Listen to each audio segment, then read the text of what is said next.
wala pang ball dati, pero guestings ganyan. Pero ngayon sa isang show, so mas nakilala ko siya, mas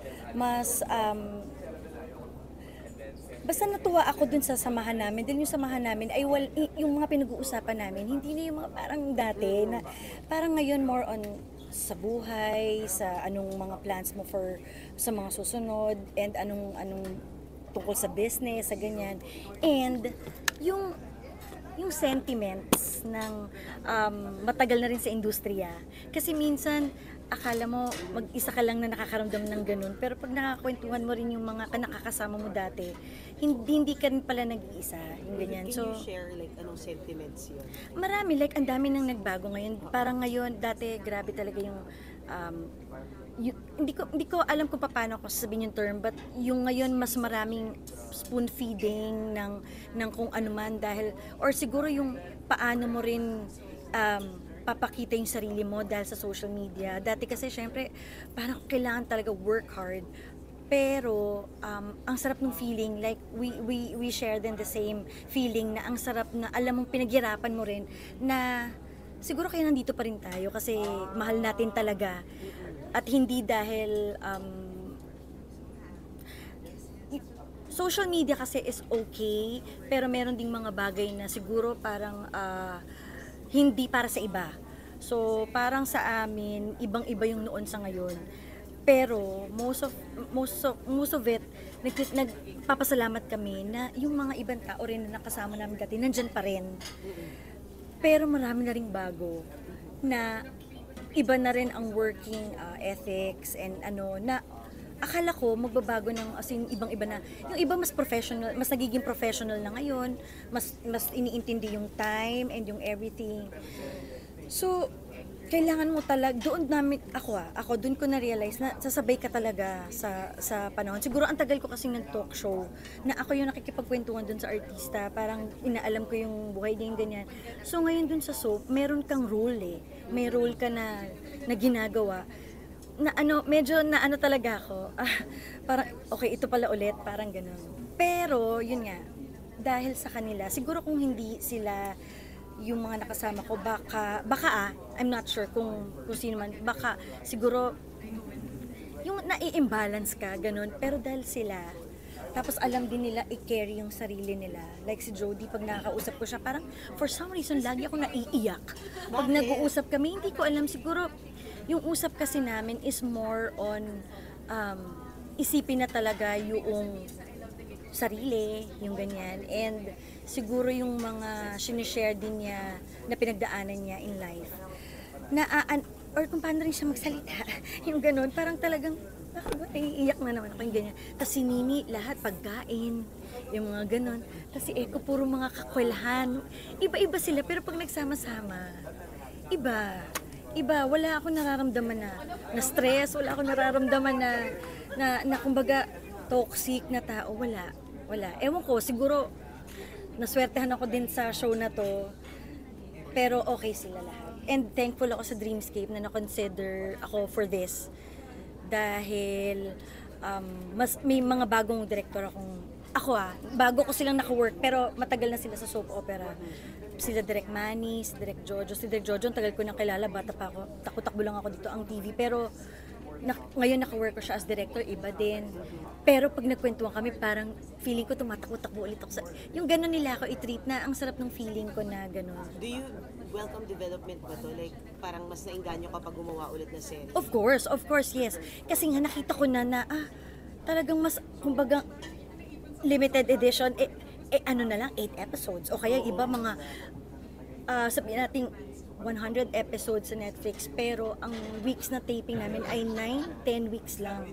'Di ba? So, trabaho kung trabaho, tapos pahinga na. Dati parang sobrang tagal talaga, oo. So ngayon, mas pwede mong iplano yung mga days mo, yung weeks mo, yung months mo. Lalo na pag may anak. 'Di ba? Yes, natuwa ako sa ganitong sa ganitong environment. Pero syempre namimiss ko yung magandang buhay dahil iba rin yung kinikilala mo naman yung artista ngayon, ano yung pinagdadaanan nila ngayon na sa mundo ng social media. Nakakagulat lang pero kumbaga mas nakakatao. And speaking of social media, nagka-pressure, kasi syempre ko yung queen ng Gen X, di ba? Ng pop culture natin. Nagka-pressure ba sa'yo? Kasi sabi mo kanina nag-adjust ka, gusto mo kapagsabayan. May ganun ba? Na parang you spoke with your management na ganun ang direction ni Julina, this 2025 and beyond. Hindi ako nakaisip ng sabayan kasi ayoko magpa-promise ng hindi ko rin magagawa. So ako, what you see is what you get. Kung ano lang din yung nakikita nyo sa Instagram ko, yun ako. So kung sa isang araw nakapag-post ako ng 3 times, so I guess mas may oras akong mag-social media dahil pagkatapos ay maglalaba pa ako, yung mga ganon, or magluluto pa ako ng kakainin ng anak ko. So, pero since ibang-iba yung ngayon sa dati, nakakatuwa lang na hindi ka naman din wala. 'Di ba? Alam mo, hindi rin hindi rin naman ako yung parang ay, ano nangyayari. Hindi sabayan na sabayan, pero ginagawa ko kung ano yung nakaka-happy sa akin. Na nakikita ko, happy rin naman yung mga nagpa-follow sa akin, gano'n. Kasi ayoko sa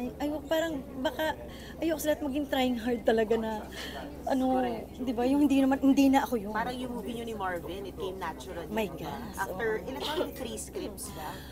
Ilang scripts ang lumanding sa inyo bago kayo umuo? Parang bukod pa sa mga revisions, madami. Siguro mga nakatatlong beses na kami na mag-picture, na may meeting para sa movie. Pero sabi ko lang, huwag na tayo mag-picture, huwag natin i-post para matuloy. Pero wala pala sa ganun yun. Yung parang na-jinx ba? Wala pala sa ganun yun. Pag nakita mo talaga at nahawakan mo yung script na gusto mo, yun na yun. matutuloy siya. Oo. Ang dami talaga. Ito ang parang opening salvo ng Philippine cinema after MMFF, di ba? Parang, no? Hindi ba yung kina Kim? Feb din yun. Feb 12 ata. Ay, yata I'm not sure. Sa amin, mga bandang 20 plus. 20 plus. Basta February. Gusto talaga namin February. Valentine. Yes, at saka after 25 years. Grabe. Grabe, mga Isang usapan. buong tao na yun. Oo. Nagtatrabaho na. Sabi nga namin ni Marvin, siguro, kung nagkatuluyan tayo, anak natin talaga si Loisa, yung edad ni Loisa. Kasi yun yung mukha lang talaga, maliit lang talaga ako at mukha akong sa chicks ko, pero yun yung edad talaga namin. And speaking of this movie, merong mga moments dun sa movie na parang hindi na namin sinusunod ko na yung nasa script, tapos biglang sabay kami ng gusto namin sabihin. Tapos merong isang eksena rin, hindi naman dapat iyak, pero yung tears of joy namin, naiyak kami dahil na-appreciate namin yung isa't isa. So, gusto namin na yun sana yung maramdaman din ng mga tao na bago. Yung manonood na bago at yung kasabay namin na in love, na friendzone lahat. Uy, na friendzone. Pero malalim yun di ba? Yung ex lovers. Parang it speaks more about hiwalayan. Tama ba?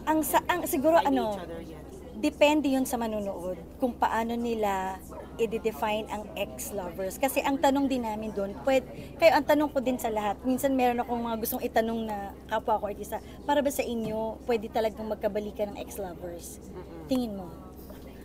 Sige, Sagot mo na. sagot ka. Sagot ka. Pwede ba as lovers ulit? Or as depende, 'di ba? So, basta yung nangyari sa amin ni Marvin doon sa movie ay somewhat nakaka-relate kami, hindi bilang mag-ex. Wow, hindi na naman inamin. Hindi bilang pwedeng kayong soulmate kahit hindi naging kayo, parang gano'n, or malamala gano'n, oo. Or pwedeng nyo i-support pa rin yung isa't isa kahit na walang sobrang lalim na love. At ang love pala ay hindi lang pang lovers. Hindi, may mas malalim pa, which is pwedeng bukod pa sa pamilya, bukod sa yung soulmate, bukod pa sa soulmate, yung ganun. May ganun pala. And yun nga, ano yung naging basis nyo? Kasi dati lagi kayo nasa headlines, di ba? Parang, and then, of course, you had your fair share of experiences together. Yes. Paano naging platonic yung pagkakaibigan nyo? That you still remain, at hindi kayo, you didn't end up hating each other. Kasi Siguro, usually yung maraming yes. ganun, di ba, sa showbiz? Oo, siguro yung respeto. Parang ako hanggang ngayon, mula noon hanggang ngayon, pag may mga bago ako narinig na bago kay Marvin, na nahahappy talaga ako para sa kanya. Napaproud ako talaga na pag may bago siyang business or pag may bago siyang achievement, pag nakapag-aral siya ng bago na naman kung anong gusto niya, nahahappy talaga ako para sa kanya. Kaya ito, during ng shooting, yung mga kwentuhan na namin, parang kalain mo nga naman ano. Tayo dati pag sinabing cut, Magkaaway talaga kayo. oo, yung buong Hey Babe na movie, yun ang trivia nun, magkaaway kami nun. Pero pag meron, for some reason, pag sabing, take na, para kaming May switch. parang ganun na, ay, sweet na ulit. May ganun pagkatapos, cut. Pag nagkukwentuhan kami yung tungkol doon, parang tanong sa kung grabe tayo dati, no, tsaka ngayon, ibang-iba talaga. Tapos, dahil iba yung trust namin, mas nakaya din namin sakyan paano namin saan ilalagay yung rom-com namin. Kasi nagkaroon ng iba-ibang rom-com, di ba? Nagkaroon ng K-drama, nagkaroon ng, di ba yung iba-ibang klaseng rom-com. Sabi ko, nagkasundo kami na gusto namin ibalik yung nostalgia. Yung gusto namin ma-experience ninyo yung panahon namin. So I guess from dun, hindi man ganun pa rin, pero yung as kami ni Marvin, makikita nyo na yung ganun din dati. Pero alam mo na nag-mature na sila, na hindi lahat kailangan ng mature ay nagkaroon kayo ng bed scene or something, or grabing eksena. Pero po pwede rin na nag-mature kayo na, alam mo yung joke namin or comedy namin pinapasa, pero alam namin may malulukado. Yung ganun ka-mature na eksena. So anong next mo after Lavender Fields naman? Going back to TV? Mag-ano muna ako, tapusin ko lang itong XX Lovers. Dahil meron pa kaming 3 shooting days, and nag-explore kami ni Marvin ng iba pa namin pwedeng gawing projects. So, lagi kami nag-uusap. Lagi kami mga ganyan. Hello, kahit telepono, ngayon ang bilis na di ba? So, meron kaming mga usap-usap na ganun. Yun, so I guess yun. Tapos, sa ngayon yung palang muna ang masasabi ko. Sa TV, hindi pa ako sure. Hindi pa ako sure kung anong next ng Lavender. Kasi hindi pa rin talaga siya tapos. Pero ano na lang aabangan sa Lavender Fields, sa last 10 days? Ay nako, ito yung pinagpipigil-pigil ko. Basta abangan niyo yung mangyari kay Lily. Kasi alam niyo ba, yung nangyari kay Lily, hindi ko rin akalain. Hindi, ako lang. Pero hindi, yung mangyari kay Lily, sa totoo lang yung nangyari kay Lily dyan. Hanggang, nung sinabi ko nito sa akin, hanggang talaga, kalahati nung storya. Kaya nung sinushoot na yung kalahati to ending, dalang-dala talaga ako. Kung makikita niyo yung mga eksena ngayon doon, lahat na yun parang fresh na fresh sa akin. So nalaman na nga nila na si Camila ay kay Jasmine. So paano magle-let go ngayon si Lily? Ano ba talaga, na tuluyan na ba siyang magiging mabuti, or saan na ba siya mapupunta?